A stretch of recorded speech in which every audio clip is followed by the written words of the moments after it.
कर्ण से जुड़ी कुछ रोचक बातें। कर्ण के पिता सूर्य और माँ कुंती थी, पर उनका पालन एक रथ चलाने वाले ने किया था, इसलिए वो सुतपुत्र कहलाए और इसी कारण उन्हें वो सम्मान नहीं मिला जिसके वो अधिकारी थे। इस लेख में आज हम महारथी कर्ण से संबंधित कुछ रोचक बातें जानेंगे। क्यों नहीं चुना द्रौपदी ने कर्ण को अपना पति? कर्ण द्रौपदी को पसंद करता था और उसे अपनी पत्नी बनाना चाहता था। साथ ही द्रौपदी भी कर्ण से बहुत प्रभावित थी और उसकी तस्वीर देखते ही यह निर्णय कर चुकी थी कि वह स्वयंवर में उसी के गले में वरमाला डालेंगी। लेकिन फिर भी उन्होंने ऐसा नहीं किया। द्रौपदी और कर्ण दोनों एक दूसरे से विवाह करना चाहते थे, लेकिन सुतपुत्र होने की वजह से यह विवाह नहीं हो पाया। नियति ने दोनों का विवाह नहीं होने दिया, जिसके परिणाम स्वरूप कर्ण पांडवों से नफरत करने लगा। द्रौपदी ने कर्ण के विवाह प्रस्ताव को ठुकरा दिया क्योंकि उसे अपने परिवार के सम्मान को बचाना था। क्या आप जानते हैं कि द्रौपदी के विवाह प्रस्ताव को ठुकरा देने के बाद कर्ण ने 2 विवाह किए थे? चलिए आपको बताते हैं कि किन हालातों में किससे कर्ण ने विवाह किया था। कर्ण ने किए थे 2 विवाह। अविवाहित रहते हुए कुंती ने कर्ण को जन्म दिया। समाज के लांछनों से बचने के लिए उसने कर्ण को स्वीकार नहीं किया।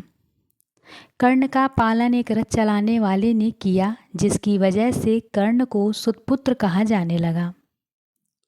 कर्ण को गोद लेने वाले उसके माता पिता आधिरथ चाहते थे कि कर्ण विवाह करे। पिता की इच्छा को पूरा करने के लिए कर्ण ने रुशाली नाम की एक सुतपुत्री से विवाह किया। कर्ण की दूसरी पत्नी का नाम सुप्रिया था।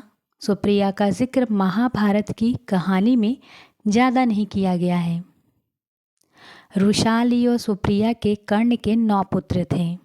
वृषसेन, वृषकेतु, चित्रसेन, सत्यसेन, सुसेन, शत्रुंजय, द्विपात, प्रसेन और बनसेन। कर्ण के सभी पुत्र महाभारत के युद्ध में शामिल हुए, जिनमें से 8 वीर गति को प्राप्त हो गए। प्रसेन की मौत सात्विक के हाथों हुई। शत्रुंजय, वृषसेन और द्विपात की अर्जुन, बनसेन की भीम, चित्रसेन, सत्यसेन और सुसेन की नकुल के द्वारा मृत्यु हुई थी। वृषकेतु एकमात्र ऐसा पुत्र था जो जीवित रहा। कर्ण की मौत के पश्चात उसकी पत्नी रुशाली उसकी चिंता में सती हो गई थी। महाभारत के युद्ध के पश्चात जब पांडवों को यह बात पता चली कि कर्ण उन्हीं का ज्येष्ठ था, तब उन्होंने कर्ण के जीवित पुत्र वृषकेतु को इंद्रप्रस्थ की गद्दी सौंपी थी। अर्जुन के संरक्षण में वृषकेतु ने कई युद्ध भी लड़े थे। श्री कृष्ण ने क्यों कर्ण का अंतिम संस्कार अपने ही हाथों पर? जब कर्ण मृत्युशैया पे थे, तब कृष्ण उनके पास उनके दानवीर होने की परीक्षा लेने आए थे। कर्ण ने कृष्ण को कहा कि उसके पास देने के लिए कुछ भी नहीं है। ऐसे में कृष्ण ने उनसे सोने का दांत मांग लिया। कर्ण ने अपने समीप पड़े पत्थर को उठाया और उसने अपने दांत तोड़ के कृष्ण को दे दिया। कर्ण ने एक बार भी अपने दानवीर होने का प्रमाण दिया, जिसे कृष्ण काफ़ी प्रभावित हुए। कृष्ण ने कर्ण से कहा कि वह उनसे कोई भी वरदान मांग सकते हैं। कर्ण ने कृष्ण से कहा कि एक निर्धन सूत पुत्र होने की वजह से उनके साथ बहुत छल हुए हैं। अगली बार जब कृष्ण धरती पर आए तो वह पिछड़े वर्ग के लोगों के जीवन को सुधारने के लिए प्रयत्न करें। इसके साथ कर्ण ने 2 और वरदान मांगे।